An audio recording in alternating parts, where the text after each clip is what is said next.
ሰላም ጤና ይስጥልን ተመልካቾቻችን እንደምን ዋላችሁ እንደምን አመሻችሁ ከአንከር ሚዲያ ዝግጅት ክፍል ያክብሮ ሰላምታችንን እናቀርባለን።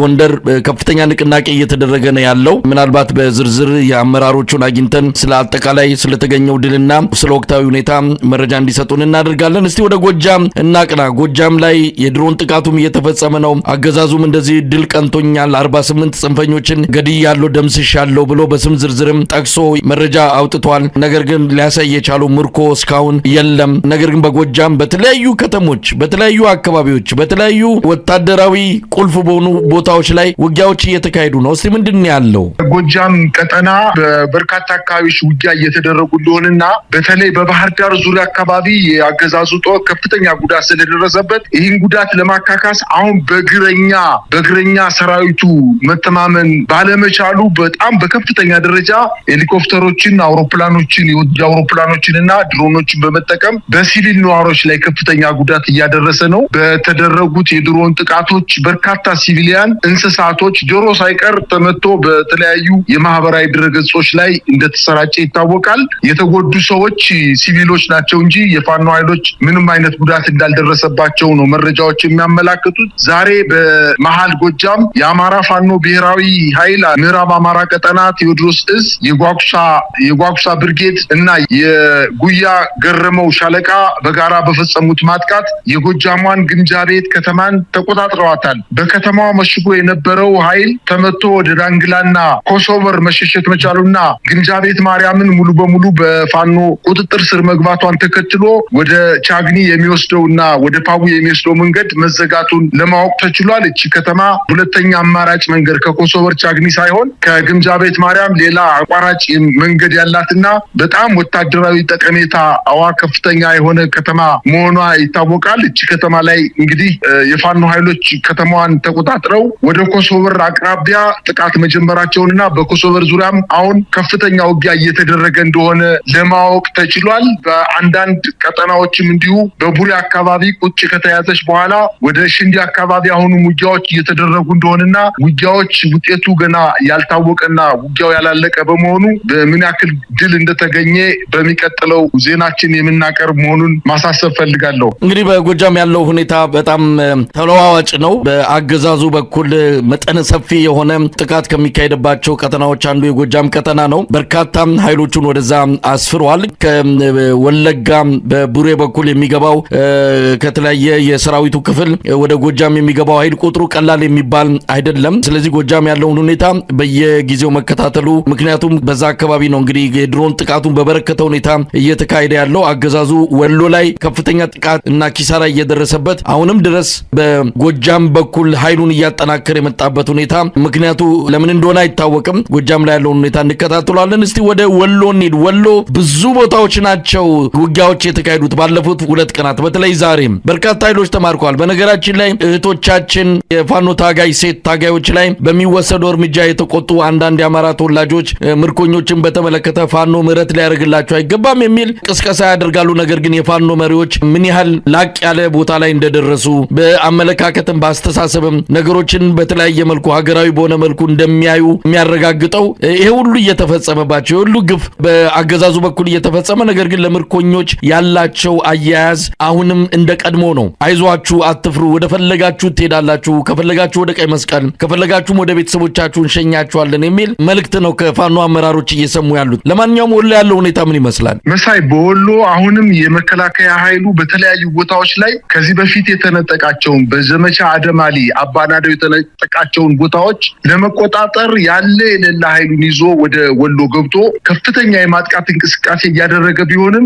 ነገር ግን ከፍተኛ ክሳራ እየደረሰበት በአንዳንድ ቦታ ላይም ካሁን በፊት ተይዘው የማያውቁ ቀበሌዎች፣ ተራሮች፣ ወንዞች፣ ሸንተረሮች እየተያዙ ከተሞችም እየተያዙ እንደሆነ ለማወቅ ተችሏል። በአጠቃላይ ወሎ ተቆጥቷል ማለት ይቻላል። በጣም ከፍተኛ ቁጭት ውስጥ ገብቶ ከማህበረሰቡ ጋር አብሮ በጋራ በርካታ ቦታዎች ላይ ጥቃት እየፈጸመ እንደሚገኝና አጠቃለው ከተሞችን አስለቅቃለሁ ብሎ የሄደው ኃይል በምርኮ እየተገደለ በምርኮ እጁን እየሰጠ ትጥቁን እያስረከበ ለፋኖ ኃይሎች በሰላም እያረፈ እንደሚገኝ ነው ማየት የቻልኩት። እንደው በአጠቃላይ በወሎ አካባቢ እየተደረገ ያለው ውጊያ በፋኖ የበላይነት ፍጹም የበላይነት እየተጠናቀቀ ነው ማለት ይቻላል። በጣም በብዙ ቦታዎች ላይ ከፍተኛ ሙከራ አድርጎ ነበረ ቦታዎችን ለመቆጣጠር። ነገር ግን መከላከያ በእውነት ለመናገር አልቻለም። ያለ የሌለ ኃይሉን ይዞ ገብቶ ነበረ፣ አልቻለም። አሁን በዛሬው ዕለት የአማራ ፋኖ ብሔራዊ ኃይል ምስራቅ አማራ ቀጠና ሚኒሊክ ዕዝ ምስራቅ አማራ ኮር 2 የልጅ ኢያሱ ኮር በስሪንቃ አካባቢ የመጣውን የአገዛዙን ጦር ይሄ ስሪንቃን ለመቆጣጠር ከወልዲያ ከተማ ነበር የተነሳው የኃይል። ነገር ግን ተመቶ ወደ ወልዲያ ተመልሶ እንዲሄድ ነው የተደረገው። ስሪንቃ ከተማ በቅርብ ርቀት ነው ከወልዲያ የምትገኘው። ነገር ግን ከወልዲያ ከተማ መውጣት ያልቻለው የአገዛዙ ጦር በጣም በርካታ ኃይል ይዞ ከወልዲያ አስከፍቶ ስሪንቃን ከተማ ለመቆጣጠር ጥረት ያደረገ ቢሆንም አልቻለም። በሌላ አቅጣጫ ደግሞ እንዲሁ በሀብሩ ወረዳ ውርጌሳ ላይ አሁንም ከባድ ጦርነት እየተደረገ ሲሆን ራስ አሊ ክፍለ ጦርና ራምቦ ክፍለ ጦሮች በጋራ በመሆን በውርጌሳ ተራራማ ቦታ ላይ የሚገኘውን የ11ኛ እዝ በርካታውን ገለውታል ማለት ይቻላል። እንግዲህ የ11ኛ እዝ ክፍለ ጦር ከዚህ በፊትም በርካታ ቦታዎች ላይ ወደ ግዳጅ እየሄደ ኃይሉ የተመናመነበት እንደሆነና ምናልባትም በሻለቃና በሻምበል ደረጃ ሞርተርና ድሽቃ መያዝ የማይችሉ ደረጃ ላይ የደረሰና 11ኛ ክፍለ ጦር ታሪክ የሆነችበት እና በጣም የፈራረሰችበት ደረጃ ብትደርስም በቀረውና በተንጠባጠበው ኃይሉ በተለያየ አቅጣጫ እየሄደ እንቅስቃሴ እያደረገ በከፍተኛ ደረጃ ተመቷል። አሁን በጠቀስኩልህ ውርጌሳ ተራራማ ቦታዎች ላይ ከ30 በላይ የመከላከያ ሰራዊት የተማረከ ሲሆን 45 ክላሽ በፋኖ ቁጥጥር ስር መግባቱንና ትጥቁ የመከላከያ ትጥቅ 42 ትጥቅ መገኘቱን ከ74 በላይ ቦምቦች መማረካቸውና የብሬን ተተኳሾች 1417 የብሬን ተተኳሾች በአንድ ቀጠና ብቻ በአንድ የውጊያ ቀጠና ብቻ 1417 የብሬን ተተኳሾች እንደተገኙና የክላሽ ተተኳሾችም እንዲሁ 3375 ተተኳሾችን በፋኖ ቁጥጥር ስር ውስጥ መግባታቸውንና አንድ የመገናኛ ሬዲዮ ፋኖ መማረክ መቻሉ ይሄ የሚያሳየው መሳይ እንግዲህ የብሬን ተተኳሽ እና የመገናኛ ሬዲዮ በፋኖ ቁጥጥር ውስጥ ገባ ማለት የመከላከያ ማዘዣ ጣቢያ በሻለቃ ሊሆን ይችላል፣ በሻምበል ሊሆን ይችላል፣ በክፍለ ጦር ሊሆን ይችላል፣ በእዝ ሊሆን ይችላል። የመገናኛ ሬዲዮ ተያዘ ማለት በወታደራዊ ቋንቋ ሰራዊቱ ሙሉ በሙሉ ተመቶ ፈርሷል ማለት ነው። የብሬን ጥይት ተማረከ ማለት በሰራዊቱ ሙሉ በሙሉ ፈርሷል ማለት ነው። እንግዲህ በስሪንቃና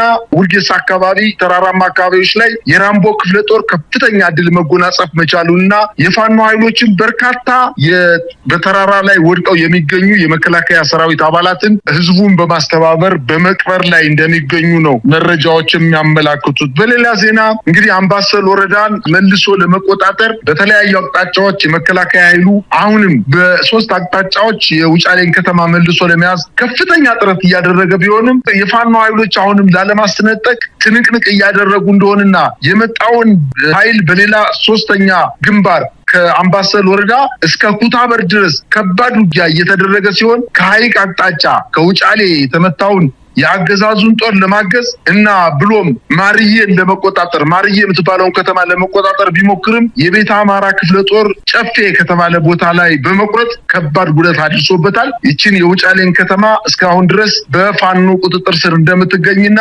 ከ15 በላይ የአገዛዙ ጦር መገደላቸውን ከ20 በላይ የቆሰሉትን ትተው ወደ መጡበት የተመለሱ መሆናቸውና ቁስለኞችን አሁንም ከፋኖ እጅ ላይ ወድቀው ሕክምና የሚያስፈልጋቸው ወታደሮች በእጃቸው እንደወደቁና ይሄ መከላከያ ሰራዊት አሁንም ለፋኖ ኃይሎች ዕዳ እንደሆነ የሚያሳዩ በርካታ ማሳያዎች እየተነገሩ ይገኛሉ። ከወልዲያ ተነስቶ በስሪንቃ በኩል ሊያጠቃ የመጣው ሌላኛው ጦር ደግሞ ከየልጅ ኢያሱ ኮር 30 ምርኮኛ እና ከ45 በላይ ክላሽ የያዙ የመከላከያ ሰራዊትን መማረክ መቻሉና በርካታ የአገዛዙን ጦር መደምሰስ መቻሉን ነው መረጃዎች የሚያመላክቱት። በአጠቃላይ በወሎ አካባቢ በተለይ የስሪንቃን እንዲሁም የውጫሌን የአምባሰል በአጠቃላይ አምባሰል የሚባሉ ተራራማ ቦታዎችን ተቆጣጥሮ ከዛ እየተሰነጠረ ሌሎችን አካባቢዎች ለመያዝ ከፍተኛ እንቅስቃሴ ቢያደርግም ከወልዲያ በስተቀር በዛ አካባቢ እስካሁን ድረስ የተቆጣጠረው ቦታ አለመኖሩን ለማየት ተችሏል። መሳይ እንግዲህ ወደ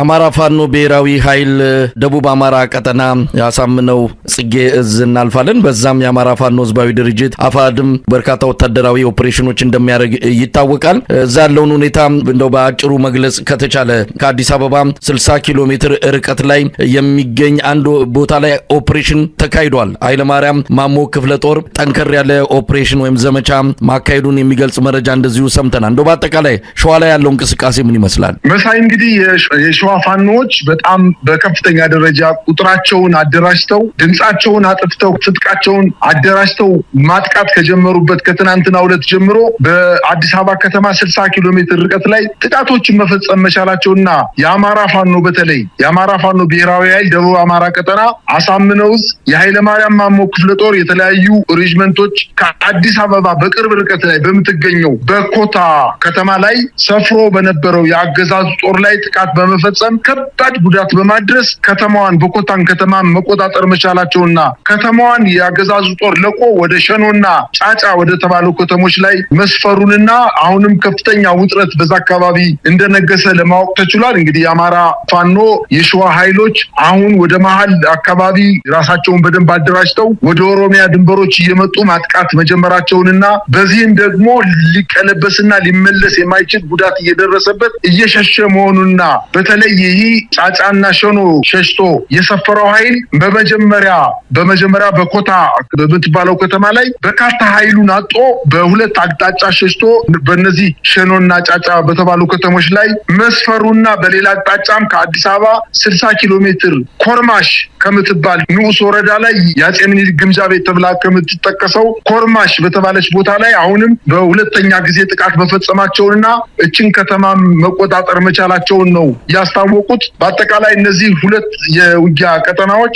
ከአዲስ አበባ ከተማ 60 ኪሎ ሜትር ርቀት ላይ መሆናቸው በአገዛዙ ኃይል ላይ ከፍተኛ ስጋት እንደተፈጠረ መረጃዎች ያመላክታሉ። መሳይ አሁን አንተና እኔ እየተነጋገርን ባለንበት ሰዓት መሳይ በደቡብ ጎንደር አሁንም ውጊያው ተጠናክሮ የቀጠለ ሲሆን እስቴ ዳንሳ ብርጌድ የጋሳኝ ከተማን መቆጣጠር መቻሉና ከገላውዲዮስ በተጨማሪ ጋሳኝ ከተማ አሁን በጽሁፍ የደረሰኝ ዜና የጋሳኝ ከተማን የፋኖ ኃይሎች መቆጣጠር መቻላቸውንና በጋሳኝ ከተማ ውስጥ ሰፍሮ የነበረው አንድ ሻለቃ ጦር አብዛኛው ኃይል ተመቶ ቀሪው ደግሞ እጅ መስጠቱንና ከአንድ ሻለቃ ጦር ምንም የወጣ ጦር እንደሌለ ነው መረጃዎች እያመላከቱ ያሉት። በአጠቃላይ በአማራ ክልል በሁሉም ቀጠናዎች ላይ ከፍተኛ ውጊያ እየተደረገ ሲሆን በአንዳንድ ቦታ ላይ መከላከያ ከሚኒሻ ኃይሉ ከአድማ ብተናው ከፖሊስ ኃይሎች ጋር በመቀናጀት ከተሞችን መልሶ ለመቆጣጠር ጥረት እያደረገ ቢሆንም ነገር ግን አልተሳካለትም። የፋኖ ኃይሎች ግን በበርካታ ቦታዎች አሁን በስቴ መካነ ኢየሱስ ከተማ አሁን በጠቀስኩልህ ገላውዲዮስ ከተማ እና አሁንም ዳንሳ ብርጌድ በጋሳኝ ከተማ የፈጸመው ጥቃት ተሳክቶለት ከተሞችን መቆጣጠር መቻሉንና የፋኖ ኃይሎችም በከተሞች ላይ ህዝብን በማረጋጋት ላይ እንደሚገኙ አሁን አንተና እኔ እየተነጋገርን በጽሁፍ የደረሰኝ መረጃ ያመላክታል። በጣም አመሰግናለሁ። እኔም አመሰግናለሁ መሳይ።